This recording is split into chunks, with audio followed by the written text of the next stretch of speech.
चंद्रशेखर बावनकुळे यांनी भाजपवर मवियावर निशाणा साधलेला आहे। मविया हे विकासावर बोलत नाही असं चंद्रशेखर बावनकुळे म्हटलेले आहेत।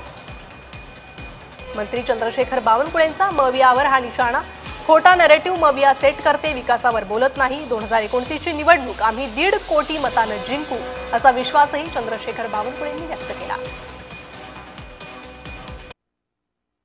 त्यांना एकच धंदा आहे, एकच काम आहे, विकासावर जेव्हा बोलता येत नाही, डेव्हलपमेंटवर जेव्हा तुम्हाला विकास मांडता येत नाही किंवा डेव्हलपमेंटवर बोलता येत नाही, तेव्हा तुम्ही अशा खोट्या पद्धतीने निवडणूक जिंकण्याचा प्रयत्न करताय। जनतेने त्यांची जागा दाखवली आहे। किती तुम्ही आता खोट्या त्या ठिकाणी नरेटिव्ह किंवा खोटा विमर्श किंवा खोटेपणा करण्याचा प्रयत्न कराल, काही आता होणार नाही। जनतेने निर्णय घेतला आहे, महायुतीच्या मागे राहायचा, डबल इंजिन सरकारच्या मागे राहायचा। जनतेला विकास पाहिजे आहे, तोंडाच्या वाफा नको आहे। आज जी आम्ही निवडणूक जिंकलो महाराष्ट्र विधानसभेची, ती 1 कोटी मतांनी जिंकलो आहे।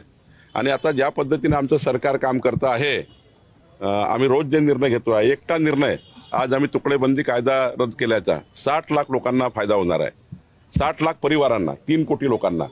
असे जे निर्णय आम्ही घेतो आहे, या निर्णयातनं 2029 ची निवडणूक आम्ही 1.5 कोटी मतांनी जिंकू, 2034 ची 2 कोटी मतांनी जिंकू आणि 2029 ची 39 ची आम्ही या ठिकाणी 2.5 कोटी मतांनी आणि पुढं मताची टक्केवारी वाढेल।